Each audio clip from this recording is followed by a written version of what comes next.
Pessoal, queria pedir sua ajuda. Curte esse vídeo, se inscreve no nosso canal.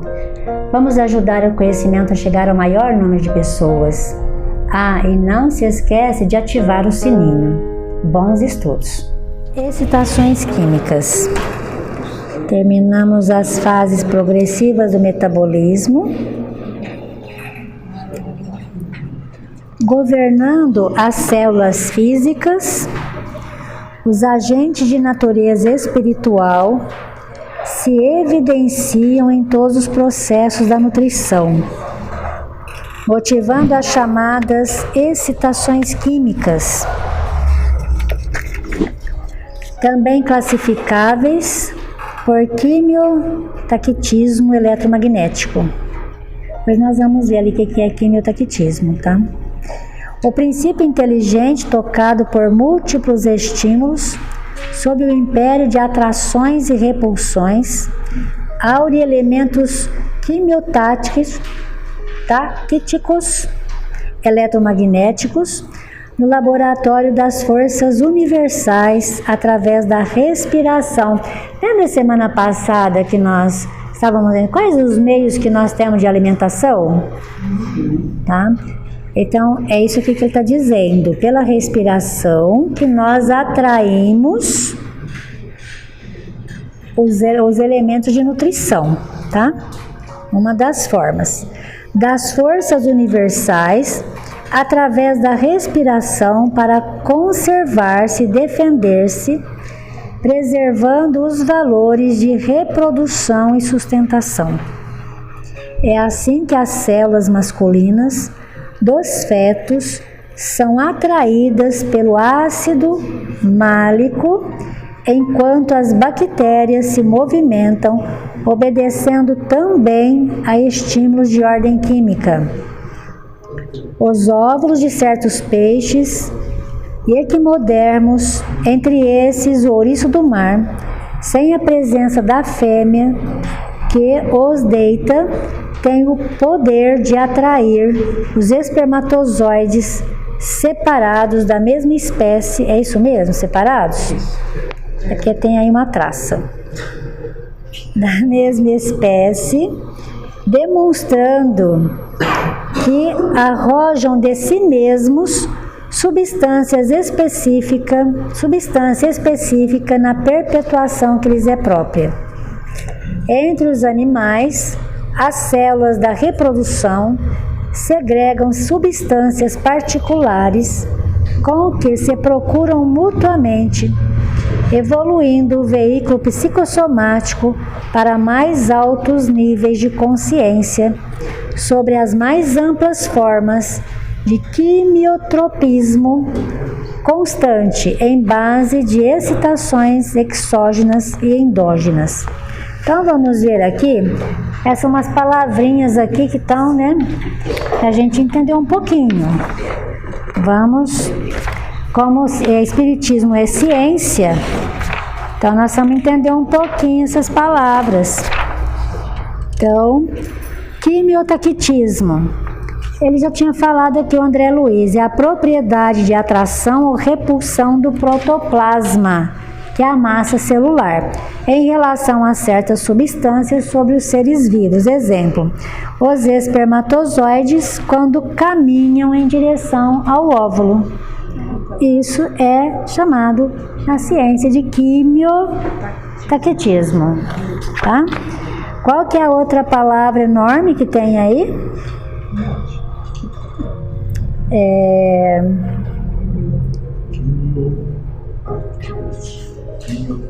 Não, isso aqui ela tá bom. Quimiotático é o que a gente já viu aqui agora, né? A mesma coisa. Quimiotropismo. Então vamos lá. Quimiotropismo. Reação de aproximação ou afastamento de um organismo em relação à fonte de um estímulo que opera sob a ação exercida por certas substâncias químicas.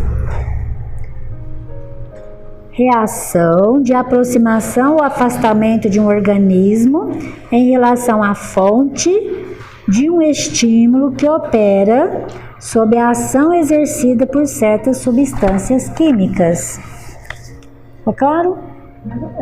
Mais ou menos? Então vamos lá. Vamos lá, né? Ver o que ele fala aqui, onde que ele está. Quimiotropismo. Entre os animais, as células de reprodução segregam substâncias particulares com que se procuram mutuamente, evoluindo o veículo psicossomático para mais altos níveis de consciência sobre as mais amplas formas de quimiotropismo constante em base de estações em doses exógenas. Então, o que ele diz aqui? Em verdade, quando o André Luiz ele nos traz o conceito de que em tudo em nós funciona em atrações eletromagnéticas, e que tudo em nós é um processo de energia, então assim, as células, as bactérias, tudo que nós temos como espermatozoide e óvulo, funciona sob a aproximação de um processo de atração eletromagnética, né? Então, quando ele diz aqui que todo o processo nosso íntimo ou externo, endógeno ou exógeno, dentro ou fora de nós, funciona nessa base de atração uns para os outros, a partir de uma base de atração, funcionando sempre sob o comando espiritual. Então, vamos imaginar assim, esse é um exemplo, tá? O processo de bactéria, por exemplo, ele é atraído para um determinado setor de nosso corpo, dentro do nosso corpo, que muitas delas fazem parte da nossa constituição, não é assim? Atraídos para um núcleo. Então, aquele núcleo exerce sobre ela uma atração ou repulsão. Então, esse exercício que faz o nosso organismo sempre sob o comando espiritual, que é chamado esse mecanismo químico aqui. Tá bom? Seria uma matéria.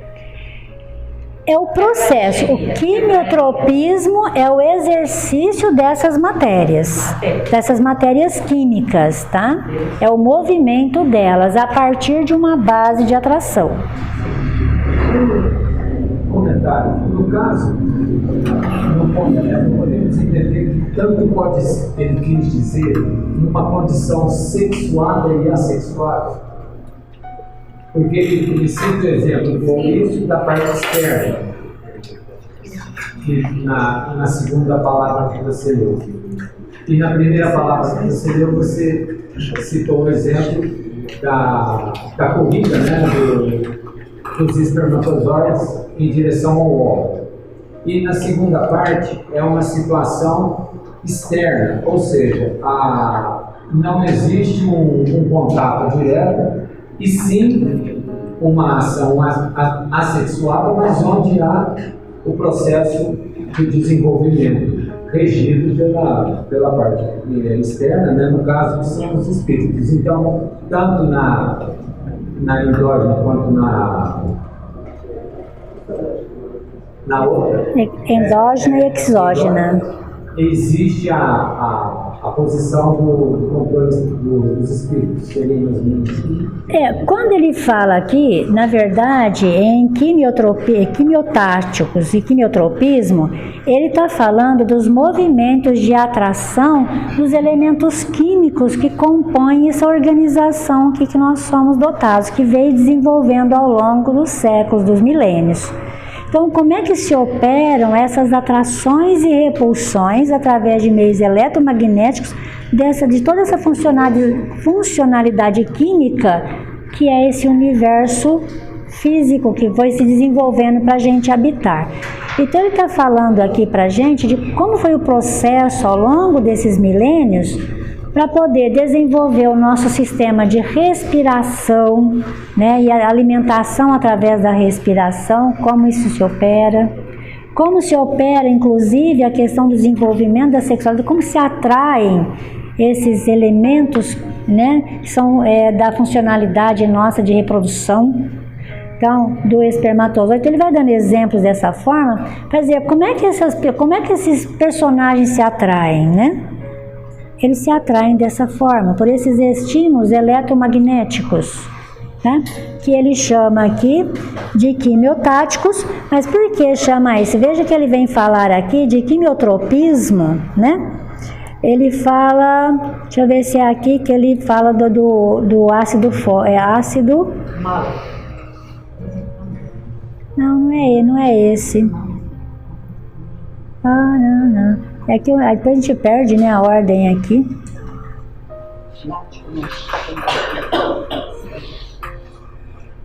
Eu vou achar aqui. É num desses dois movimentos aqui, tá? Acho que é assim que as células masculinas dos fetos são atraídas pelo ácido málico. Tá vendo? Enquanto as bactérias se movimentam obedecendo também os estímulos de ordem química. De ordem química. Então, o que ele está falando para nós aqui? Como se operam esses movimentos de atração para que possam formar a nossa cadeia orgânica, tá? Seja da reprodução, seja da nutrição, como é que isso se ocorre, como é que isso vai se formando. Ficou claro isso, gente? Que ele está explicando esses dois movimentos? Ficou?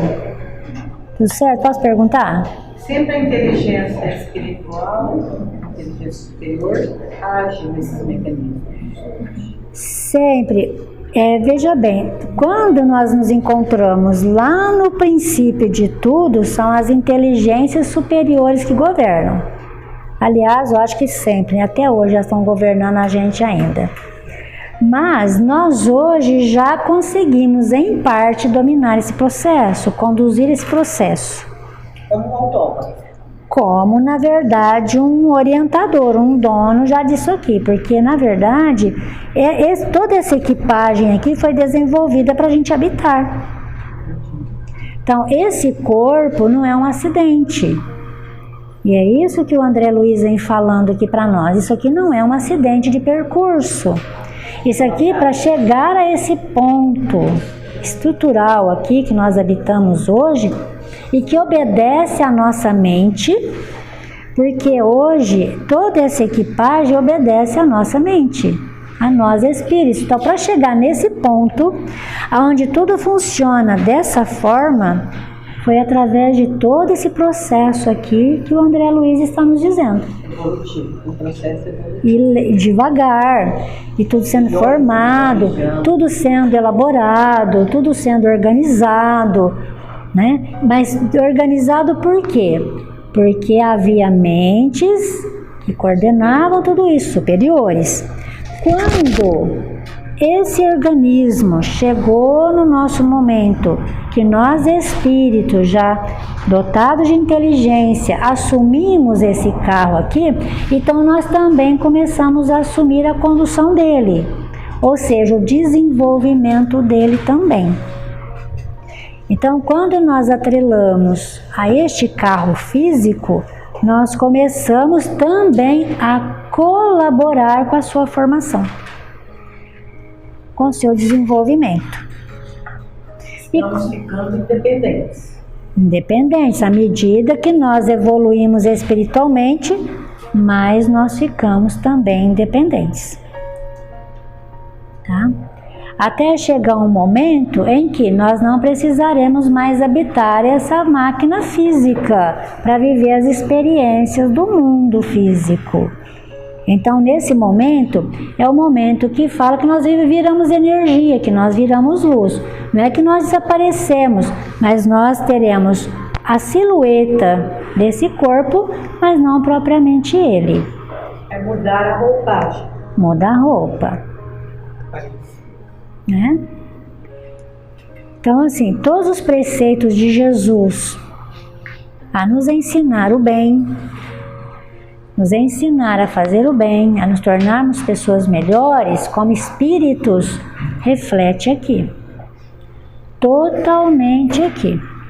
Por isso que nós ouvimos lá no capítulo 2 do Evangelho e 3 do Evangelho, quando fala dos mundos superiores, E ali os espíritos falam que nesses mundos já são felizes os homens ali que habitam. Ali já não tem mais doença. Ali as pessoas, o corpo não está fadado à deterioração. Por que que ele não fica mais doente e não está fadado à deterioração? Qual espírito que dirige aquele corpo? Qual espírito que habita aquele corpo? Entende a relação?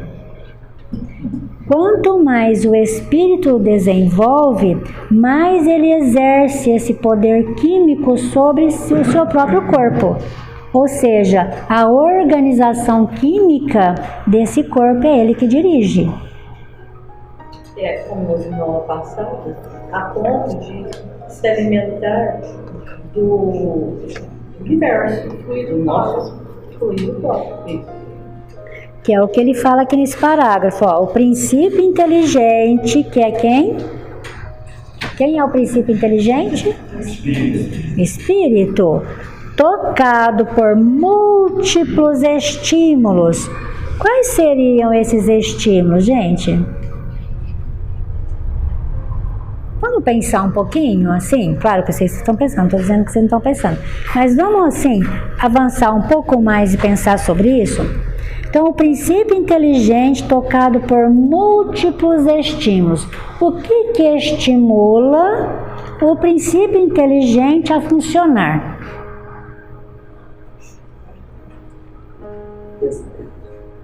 O pensamento em quê? No bem. Estímulos endógenos e exógenos. O que são estímulos endógenos, por exemplo, para dentro? As nossas necessidades. Nossas necessidades, quais elas? Alimentação. Autopreservação. Autopreservação. O ar. O oxigênio.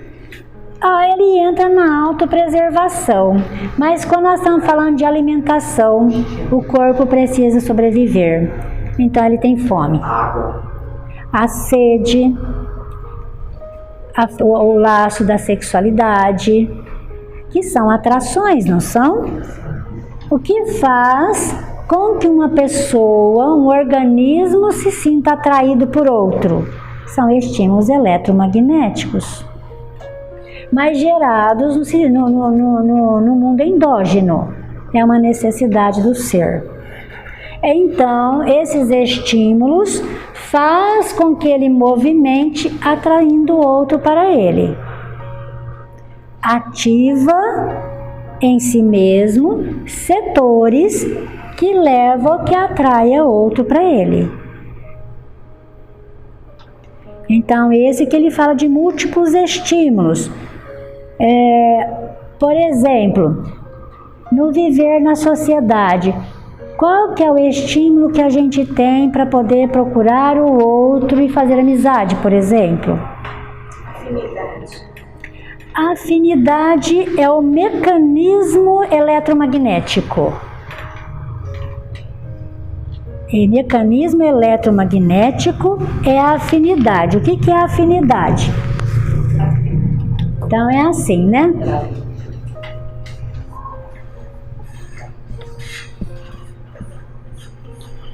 O que que nós chamamos de afinidade? Um ponto eletromagnético, um ponto magnético aqui, um ponto de similitude aqui. Esse dirige para esse que atrai ele para cá. Isso aqui nós chamamos de afinidade. Afinidade, ele está muito mais no sentido da ciência do que propriamente no ser igual. Nós não somos iguais. Nós temos pontos magnéticos em nós que são semelhantes ao outro. Então, quando nós acionamos esses pontos por uma boa necessidade, seja afetiva, sexual, seja isso aqui nós atraímos o outro para nós. Nós vamos, dentro de umas 2 segundas-feiras, eu acho, nós vamos fazer uns exercícios mentais, tá? Para a gente ver isso na prática, como é que funciona. Como é que é esse estímulo eletromagnético que nós conseguimos, né, nesse poder de atração uns com os outros. A gente vê isso na prática. Mas no natural da vida, o Allan Kardec, se não me engano, no capítulo 26 ou 27, quando ele fala da busca, achareis, pedi, obtereis, a questão da prece, ele fala sobre isso. Quando nós entendemos o magnetismo, que nós estamos falando dele aqui agora, nós vamos entender toda a relação humana, porque tudo funciona nessa base. Então, eu tenho a necessidade de alimentação. Eu crio um movimento dentro de mim de atrair essa alimentação para mim, tá? E às vezes eu faço isso imperceptivelmente respirando. Eu atraio alimentação para mim e alimento o meu organismo físico sem que eu mesmo tenha consciência disso. Quanto mais pensamentos negativos a gente tem, mais necessidade de comer a gente sente. De alimento, de suprir. E aí isso é interessante. Por que, gente, que acontece isso? Gera uma ansiedade, não é? Será que é a ansiedade? Quando a gente destrói a matéria, a gente elimina os pensamentos negativos. Acontece isso tanto no íntimo, no interior da gente, como no universo. Quando acontecem os furacões, tudo aqui. Então, quando acontece tudo isso, são eliminados os pensamentos negativos. E dentro da gente corresponde a mesma coisa. Tanto no O universo espírito como... consegue atingir uma evolução a partir do momento que ele tiver a vontade de modificar os pensamentos e os sentimentos. Ele vai conseguir começar a ter não é sublimar, mas ter um sentido mais reto, né? E quando é que isso ocorre, Osmar? Pode falar, Nilza. O domínio do corpo, né? Se você domina os pensamentos, você tem domínio do seu corpo. É isso que eu vou voltar no Osmar, porque o Osmar vai trazer para nós aí uma reflexão bastante grande. Mas isso que a Neuza está dizendo aqui está lá dentro do Evangelho. O espírito precisa dominar a matéria. Eu acredito que quando você tem pensamentos negativos, você prejudica a sua comunicação com o alto, né? Com a coleta de energia do alto. Então você precisa de mais energia material através da comida. Perfeito, Flávio. Perfeito a colocação. Vocês ouviram o que o Flávio disse aqui?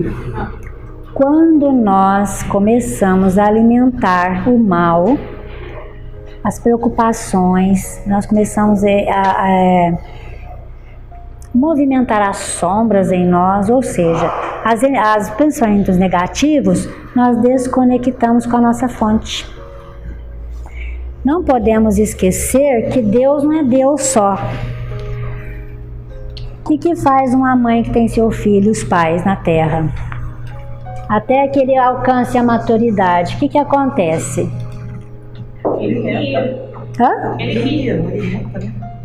Ele faz o quê? Sustenta a vida ou não? Sim. Você trabalha com 5 anos? Não. Você come sozinho? Quem te dá alimento? Entendeu? Então aqui, olha, Deus é o nosso alimento. Deus é o nosso alimento. É Ele que sustenta a nossa vida. Por isso que nós ouvimos muito dizer assim, a pessoa está assim, que ela está distante de Deus. Não é religioso. Não é uma questão religiosa. Nós estamos falando de alimentação. Jesus falou sobre isso quando ele disse, sem mim nada podeis. E Jesus não está falando no sentido religioso. Ele está falando no sentido de sustentabilidade de vida. Deus, nós recebemos dele as energias que nos alimentam.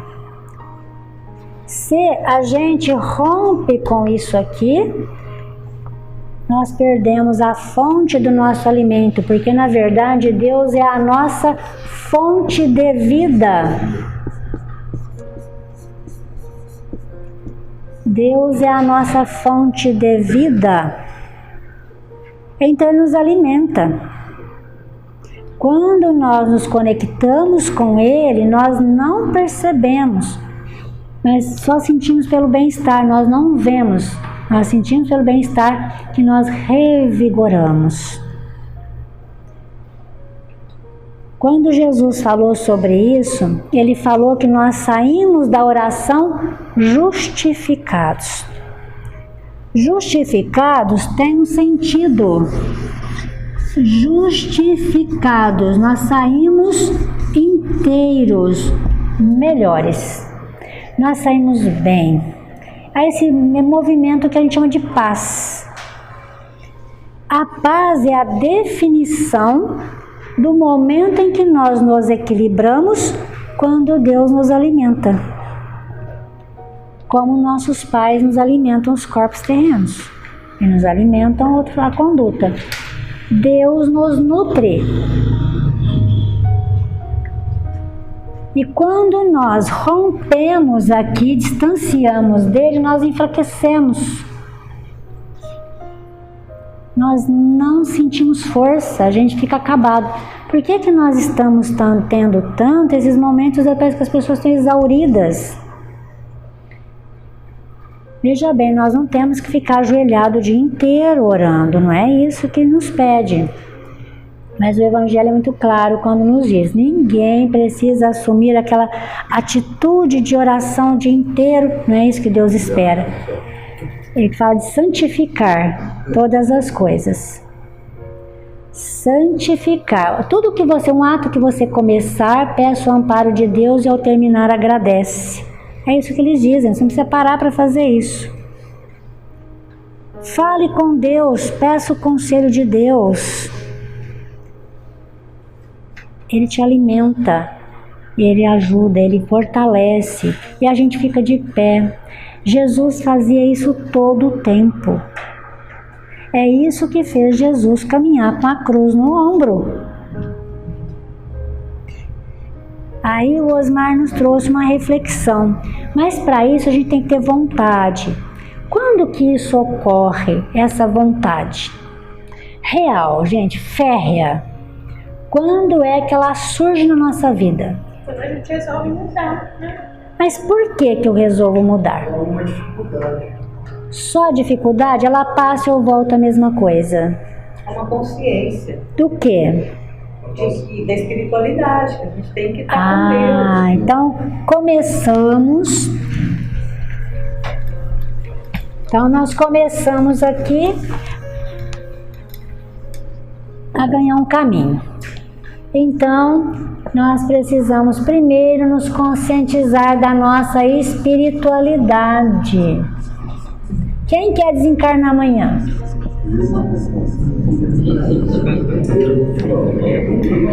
Por que nós não queremos desencarnar? Eu não tenho certeza. Eu gostaria de desencarnar, eu não tenho vontade. Eu gostaria. Eu não me importo.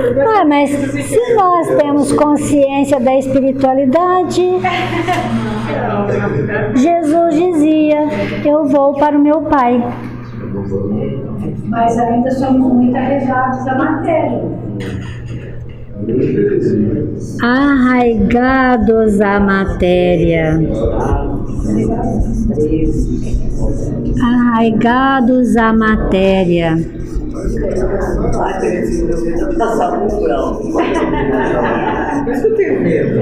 Creio que nós não temos medo do umbral. Nós temos medo de perder o chão da terra, de sair do chão da terra. Nós temos, na verdade, a dificuldade de sair do pensamento terreno, de pensar, mas eu aqui não vou mais ver fulano, não vou mais ver, não vou fazer isso, não vou fazer aquilo, não vou fazer aquilo outro mais. Aquilo que era meu, bom desligando, né? Porque Né? vai ficar aqui, mas Você vai partir, não vai ficar por aí. Oi? Não sei. Pensando, eu acho que Você a vai gente tem a embora. consciência que a gente não sabe merecer. Então vai para um lugar muito legal. Aí é um medo. Medo, gente. Imagina, carnais vão Medo. árvores, não dá um medo da casa. O que é que fazia com que os apóstolos, seguidores do Cristo, morressem por ele? Porque eles sabiam, eles tinham certeza que eles iam encontrar Jesus. Eles tinham certeza que existia algo além dali. Quando Jesus ressuscitou, eles tiveram certeza absoluta. Pedro duvidou. E aí depois ele teve certeza absoluta. Entende? E havia É essa certeza. Quando nós tivermos a certeza da espiritualidade, nós vamos começar a falar. A certeza da espiritualidade não é que ela existe, É real. que eu sou um espírito imortal. Quando eu tiver essa certeza, a Terra é um desafio maravilhoso para mim. A gente precisa vencer essa insegurança, né? Entende? O Leon Denis, no livro Espíritos e Médios, ele fala sobre isso. Eu acho muito interessante o jeito dele abordar. Ele fala assim, ó, você tem certeza que você é espírito? Tem certeza? Eu tenho. Eu também tenho. Mesmo? Todo mundo tem certeza aqui que é espírito? Se nós somos espírito, nós não somos da Terra, então a nossa casa está aqui. Eu só vou voltar para lá. Voltar para casa. A morada do pai. Vou voltar para casa. Aí não teria medo. Entende? Medo. Não haveria necessidade do medo.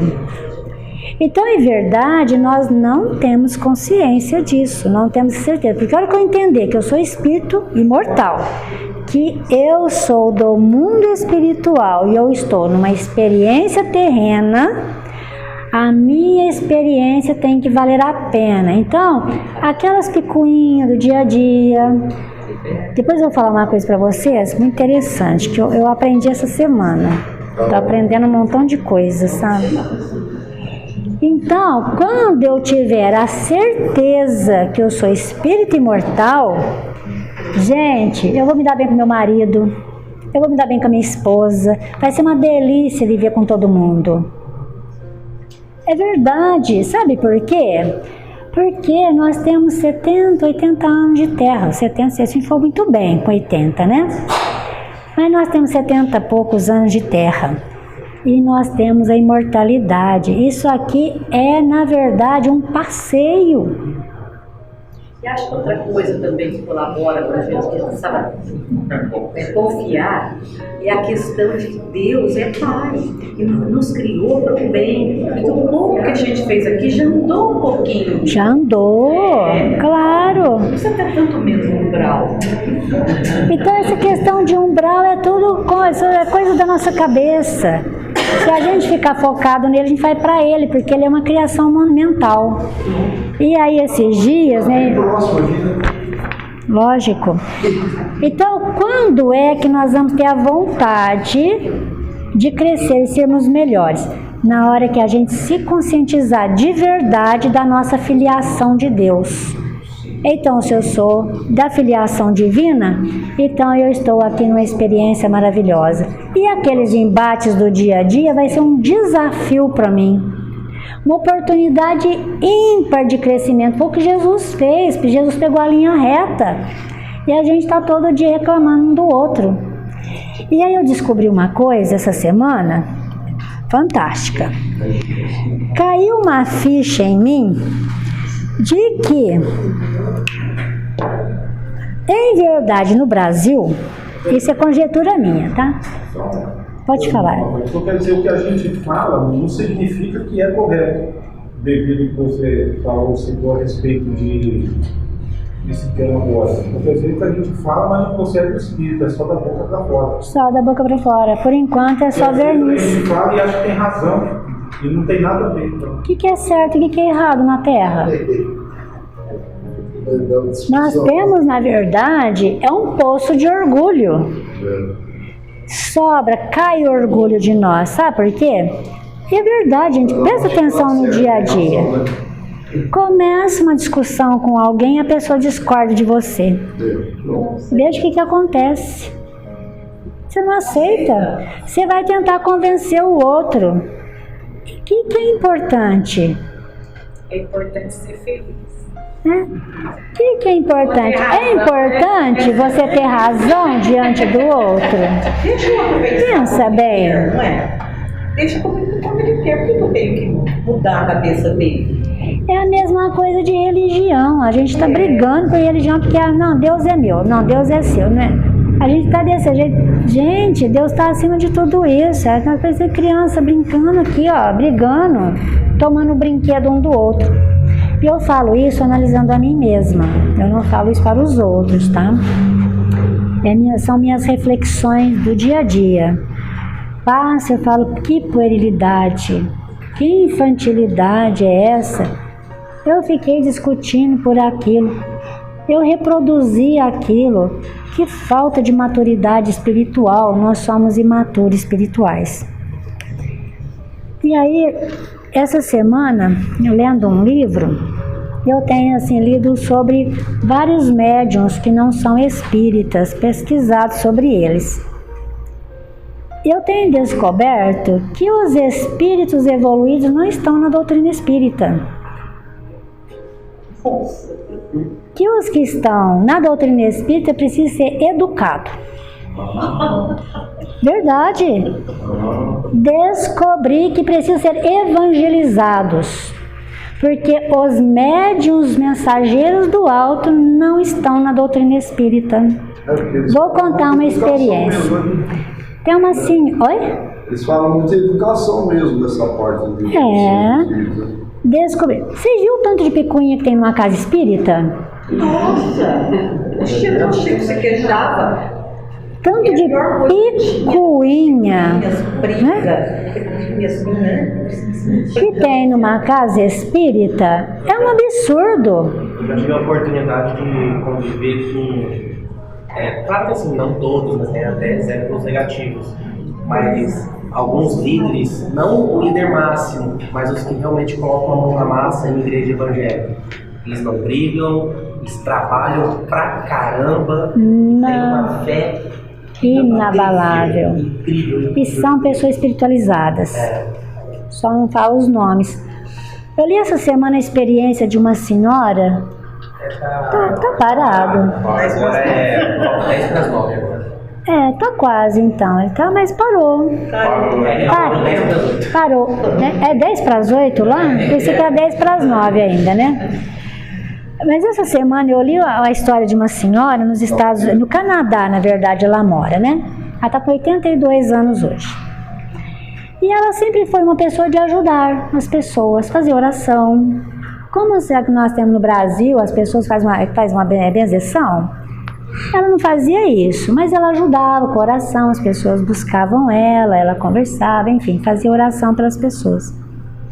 Ela disse assim que um dia ela ouviu, um espírito muito superior, muito evoluído, se manifestou para ela e disse assim para ela, eu não lembro se a história, se ela estava viúva já, como é que tá? Disse assim para ela, olha, você precisa preparar a sua casa para ser um núcleo de cura. Sabe o que ela fez? Ela falou isso para as amigas, e as amigas ajudou a quebrar as paredes da casa. Ela catou a casa dela, quebrou parede, fez salas maiores. E ela fez uma coisa fenomenal. E aí, uma sala tinha assim, 12 leitos, né? Toda rosa. Porque ela dizia assim, segundo a orientação deles, que aquela sala era para as pessoas que estavam doentes emocionalmente. E a outra sala, uma enorme também, com tanto de camas, era toda verde, aquela era de cura física. As pessoas chegavam na casa dela e a pessoa perguntou assim para ela, né? Ele teve dois visitantes lá e falou assim, olha, como é que acontece isso? O que você faz? Ela falou assim, eu só oro. Quem faz as coisas é do outro lado, eu não sei nem o que eles fazem. Eu não entendo, quem faz é eles.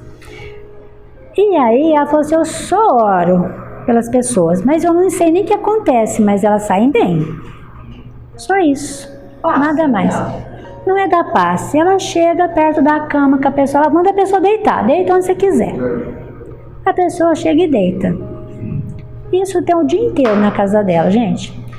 Aí a pessoa chega, escolhe uma cama e deita. Ela fala, relaxa lá. Ela só chega lá perto e a pessoa, essa pessoa que foi lá, é um médium também. Os dois eram médiums. Eles queriam entender o que acontecia lá. E perguntaram para ela, falou, olha, entra lá no quarto para vocês entenderem. Não tem como eu dizer, vocês vão sentir a energia lá.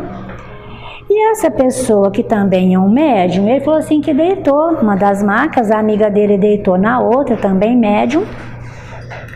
Aí ele disse assim, que ele começou a sentir um bem-estar. De repente chegou próximo a ele, despretensiosamente ali, um médico, um assistente, uma enfermeira. Mas tinha uma fila de médicos, porque tinha mais gente deitada. Uma fila de médicos. Ele enxerga. Isso. Ele é vidente, tá? Ele é vidente. E ele viu aquela fila de médicos. E perto dele chegou um médico, com um assistente, uma enfermeira. Esse médico colocou a mão aqui na nuca dele. E ele foi sentindo um bem-estar enorme. E aí trouxe para o abdômen dele, o estômago, porque ele não andava bem aqueles dias. Ele falou assim que sentia o abdômen dele subir e descer. E ele olhou na amiga dele, também acontecia a mesma coisa. Aí ele falou assim, aí eu me entreguei. Fechei os olhos e me entreguei, mas eu nunca senti tanto bem-estar como aquele momento na minha vida. Ele falou que ele ficou ali, e ali ele foi sentindo sensações maravilhosas. Passado 20 minutos que ele estava ali, parou tudo. Aí ele olhou, não tinha mais ninguém no quarto. Ele falou assim, já fizeram, tinha que fazer, foram embora. Ele também levantou, falou, agora já acabou, né? Só que o que ela fez? Um determinado momento, depois que eles deitaram, ela chegou perto deles e fez orações. Ele falou, a única que eu entendi foi o Pai Nosso. Só essa. Ou as outras eu não entendi, porque ela falou com as palavras dela. E fez isso, só isso ela falou que fazia. Nada mais. E a simplicidade? Eu só oro, eu nem sei o que eles fazem do outro lado. Quem faz é eles, eu não faço nada. Então veja, essa pessoa espírita, o que ela faz de diferente? Então eu fiquei pensando, gente, os missionários do plano maior não estão dentro da doutrina espírita. Os que estão na doutrina espírita são os que precisam de ser educados, todos nós, porque nós somos todas almas ainda emocionalmente muito difíceis de lidar. Estamos válidas, né? Então, é verdade. E aí eu fui pensando quanto de confusão que tem nas casas espíritas. Quanto de confusão. Betinho, se a gente vai tocar naquelas casas espíritas de volta delas. Você fala deles lá? Elas tocavam nessa. Com certeza. Por isso que ela era uma médium curadora. Com certeza. Isso, ela era. A oração fazia com... Isso. Essa ligação do céu com as pessoas. Com certeza, isso. Mas uma simplicidade e humildade. Está com 82 anos hoje. É interessante que ele falou assim, ela não tem 82, não se referiu a ela com 82 anos de idade. 82 anos de juventude. Meu de volta, né? Parece um assim, olha assim. 82, que a mulher é alegria em pessoa, é a esperança em pessoa e a bondade em pessoa.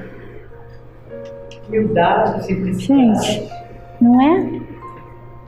Então, essa semana me fez refletir muito, me fez fazer uma pensada assim de geral, falar, nós estamos precisando mudar, sabe? Adquirir essa consciência de que nós somos não só questões que nós somos da espiritualidade, que nós somos espíritos numa experiência maravilhosa, começar a nos relacionar melhor, tratarmos uns aos outros com mais cordialidade, com mais respeito, sabe? Começar a nos doar mais uns aos outros, nos amparar mais uns aos outros nessa subida que todos nós estamos juntos. Aí eu pensei na cruz do Cristo, aquele carregar a cruz sozinho, simbolizando o separativismo também nosso na Terra, de falta de união, porque se fôssemos unidos, Jesus representaria todos os apóstolos carregando com ele a cruz, não era isso?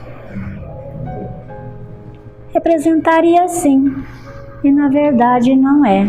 Nós não nos amparamos mutuamente na nossa caminhada. Pelo contrário, se vamos trabalhar junto, um põe defeito no outro que não está fazendo de acordo. E mesmo quando um amigo espírita fica doente, às vezes a gente não fica nem sabendo, né? É a falta de união, né?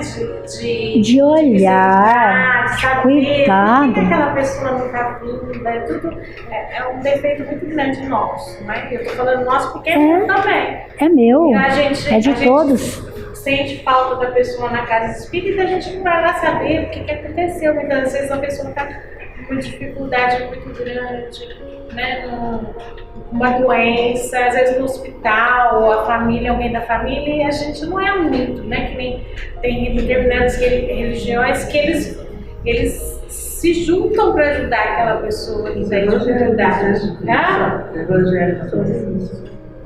Na verdade, a gente não se importa, né, com o próximo. Não, ainda não. Entende o sentido, gente, que eu estou trazendo aqui para a gente refletir sobre isso, né? Então, esse conhecimento todo de grandeza de qual nós somos construídos, precisa nos trazer um pouco mais desse conceito, dessa importância de valorizar isso, de saber que na Terra o maior é o que mais serve. Jesus não falou isso? O maior no céu é o maior servidor na Terra. E a gente não aprendeu a servir. Só servir sem cobrar, sem criticar, né? Servir, só isso. Amor, por amor próximo.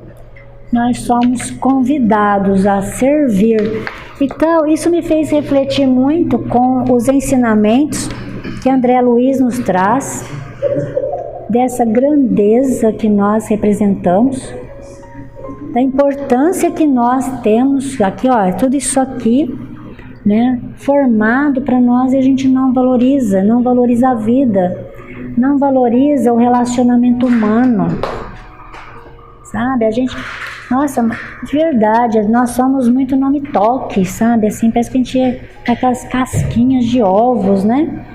E a gente precisa engrossar nosso couro, engrossar o couro no serviço, sabe?